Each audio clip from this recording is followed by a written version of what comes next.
Do you ever feel like you're the one holding everything together? The schedules, the emotional check ins, even remembering to buy new toothpaste. Like if you stopped spinning the plates, the whole house of cards would just fall. If you're nodding right now, you're not imagining it, you're probably carrying a lot of the emotional labor. Today, we're unpacking why emotional labor overload drains your connection, why it leads to resentment, and most importantly, how to share the load without starting another argument that sounds like, I do everything around here. We're going to talk about what emotional labor actually is, how it quietly sneaks into long term relationships, and some steps to start redistributing it so that you both feel more like partners and less like manager and intern. So grab a warm drink and let's dive in. Welcome to Relationship Reset, Reignite, Reconnect, Rebuild, the podcast for high achieving couples who want to transform their relationship from surviving to thriving.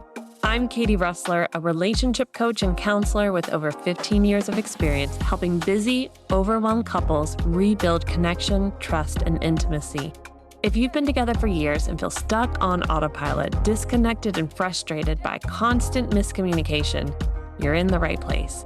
Each week, we'll explore practical tools, relatable stories, and strategies to help you reignite the spark, rebuild your bond, and create the relationship you've always dreamed of. Because no matter how long you've been together, it's never too late to hit reset. Let's dive in.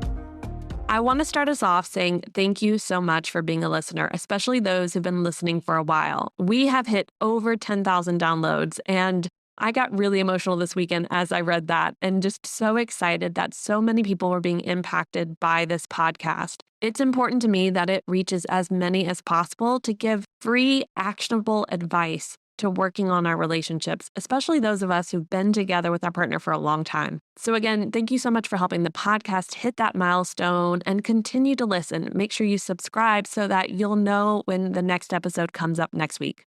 Okay, let's dive into this topic. I'll be really honest. I used to think my husband just didn't see the mental load. But then I realized something. It wasn't that he didn't care. It was that he literally didn't have visibility into the invisible work. I'd say things like, I'm exhausted, and he'd respond, but I helped with bedtime.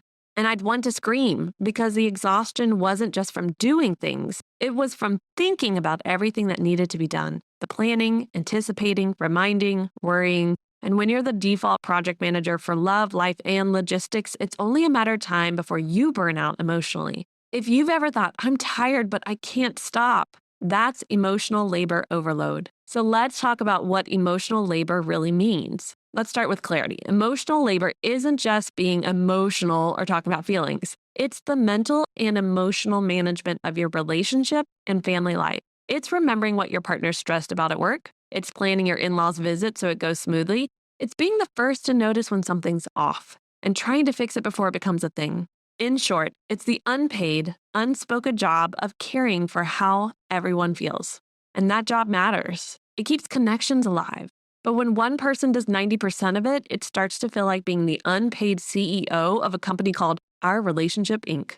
And I've said it before in workshops that I've led that no company thrives when one executive runs every department. That's exhausting. So it shouldn't be the same in our homes and in our families. But we need to talk about why high-achieving couples are especially prone to this. If you're a high achiever, listen up.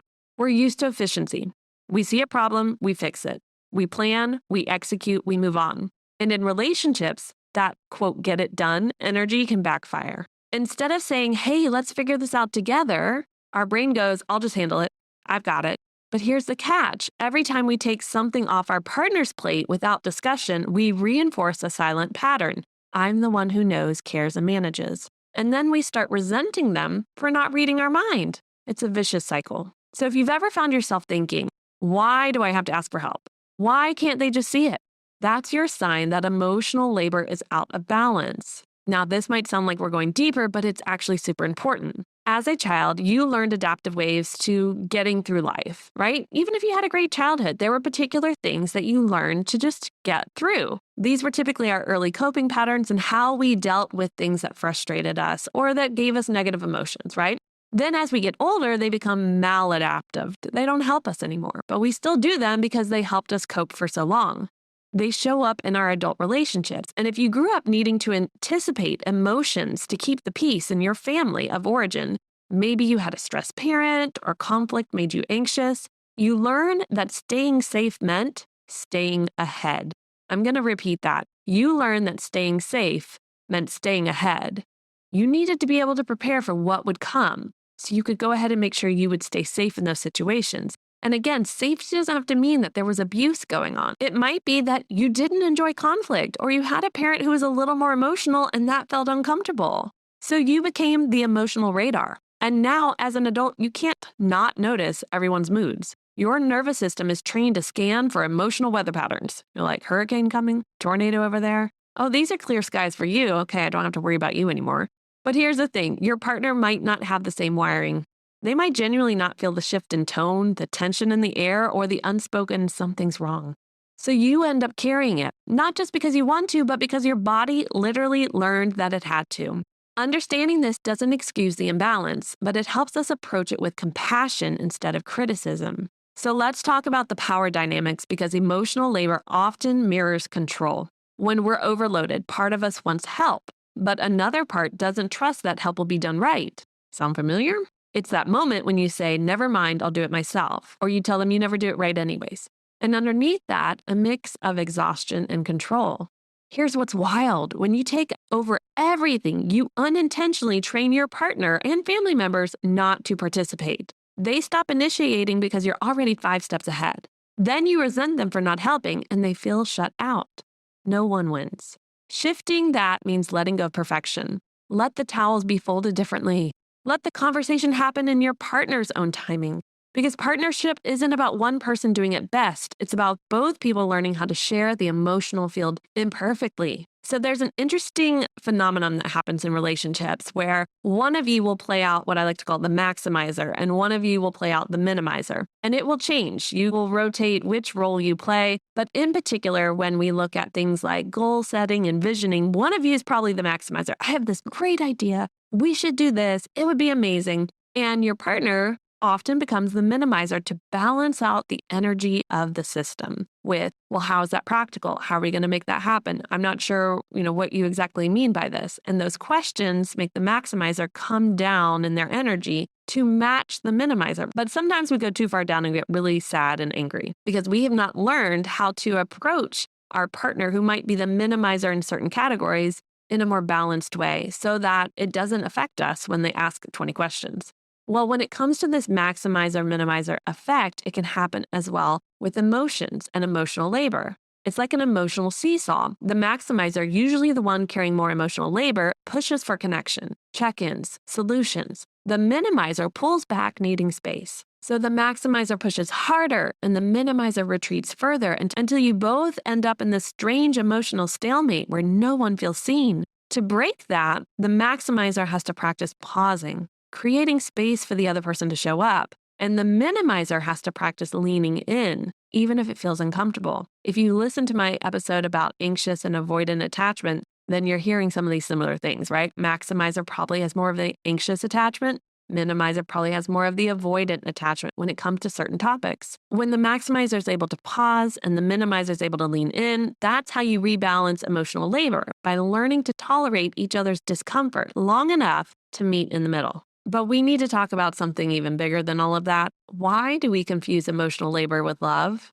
This is a tough truth. Many of us, especially women who are listening, were raised to believe that managing emotions is love. We were taught that being the nurturer, the rememberer, the smoother over is part of caring. And yes, empathy is a form of love, but over-functioning isn't. Over-functioning steals the opportunity for your partner to rise. When you do everything, your partner never gets to experience the satisfaction of contribution or the discomfort that leads to growth. Love thrives in mutual responsibility, not rescue. We need to remove this attachment to doing things is what will get us love. It's not in our actions, it's in who we are. But over time, we've associated, if I don't do enough, I won't be lovable. And part of our doing has been managing everybody's stuff, how they feel, what they think, anticipating what will come next. Again, love thrives in mutual responsibility, not in you rescuing everyone. One of my favorite tools when I talk about shared responsibility is the household audit. But we're going to do an emotional version of this. I want you to grab a pen and paper and create 2 columns. Column A, things I manage mentally, and then column B, how I feel about it. Examples might be remembering your partner's family's birthdays make you feel unappreciated. Being the first to apologize after a fight makes you feel exhausted. Managing everyone's schedules makes you feel invisible. Once you've written your list, share it in a calm, curious moment. You can say things like, I realize there's a lot of invisible stuff I carry in my head, and it's starting to drain me. Could we look at this together and see what feels more balanced? This isn't about tallying points. And most of us are going to find that 50-50 actually won't even work for our families or our relationship. But this is about visibility. When emotional labor becomes visible, empathy becomes possible. And again, your partner may show up uncomfortable over this because they might realize there's some things that they need to be more aware of and more intentional with. And they don't want to do that. They're used to it being a certain way, but that doesn't mean you're doing anything wrong by presenting it and asking for a change. So let me give you some tips as you approach this. Tip number 1, stop fixing, start naming. When you feel overloaded, resist the urge to fix it silently. Instead, name what's happening. Say, I'm feeling the weight of managing everyone's emotions right now. Or, I realize I'm anticipating everything before you even get the chance to. Naming shifts it from a personal failure to shared awareness. Tip number 2, create emotional office hours. Just like you'd schedule a meeting at work, plan a 10-minute weekly check-in. I like to call them a couples check-in. Ask, how are we doing each emotionally this week? What's been weighing on you?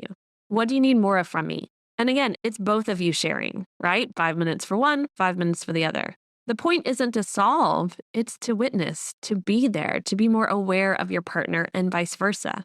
Emotional connection is sustained through small, consistent moments of attention, not big, grand gestures. Tip number 3, trade invisible tasks. Switch one mental load task this week. Maybe your partner handles all the doctor appointments and you take over the meal planning. Or they start being the one to initiate emotional check-ins for a change. When both people experience each other's invisible work, appreciation can grow and resentment tends to shrink. Tip number 4, last one, practice the good enough rule. Your partner won't do things your way, but good enough gets the job done and helps the relationship breathe. If it's not about safety or ethics, let good enough be enough. Remember, shared responsibility is a process, not a performance review. Good Lord, we need to stop giving out report cards and receiving them on things that really at the end of the day doesn't matter. Okay, here's your assignment this week. Go do the emotional labor audit. Make sure you write down every emotional mental task you do for your relationship or family and how you feel about it. Then I want you to circle the ones you actually enjoy. Maybe planning birthdays or hosting particular dinners. Not everything that we do that we need to hold on to drains us, but you might really enjoy some of them. I want you to put a star next to the ones, though, that drain you. So you circle the ones you actually enjoy and put a star next to the ones that drain you. Then share your list with your partner and decide, what could we share or rotate? What can we outsource or simplify? And what boundaries do we need around this? Set a 20-minute timer for this conversation. If it goes over, you pause and say, let's come back to it later. Keep it factual, not emotional. The two of you are teammates reviewing systems, not adversaries keeping score. Again, this isn't about fair or 50-50 and it has to be this way because more than likely, again, it may not be able to be that way. But it is about awareness and it is about how together can we improve these things. These are systems that need to shift. And then please reward yourself afterwards. We often need to remind ourselves we did a great job of having difficult conversation. Even if it was rocky, do something that helps you feel connected. So give each other a big hug, a 6-second kiss, go for a walk together, something that reminds you that this work is for your relationship, not against it. Here's the truth. Emotional labor doesn't have to be invisible. When both of you see it, name it, and share it, the relationship starts to feel like a partnership again, not a performance review.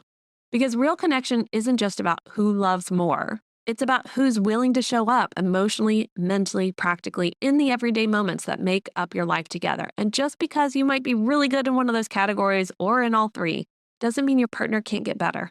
Step back and allow them a chance to build upon those skills too. And if you're ready to rebalance skills and breathe again in your relationship, I'd love to help you do that. Book a free relationship game plan call. The link's in the show notes. We'll look at where your emotional labor is overextended, and I'll give you a personalized strategy to rebalance it. No blame, no shame, just clarity. You deserve to feel supported, not stretched thin. Let's make the invisible visible and lighter together. I'll see you next week. Thanks for tuning in to Relationship Reset. If you found this episode helpful, share it with a friend who might need it too. Don't forget to rate and review the podcast. It helps more couples discover these tools to rebuild their connection too. And be sure to hit subscribe so you don't miss next week's episode. It's gonna be a good one. Your relationship is worth the work, and the rewards, totally worth the effort. See you next week.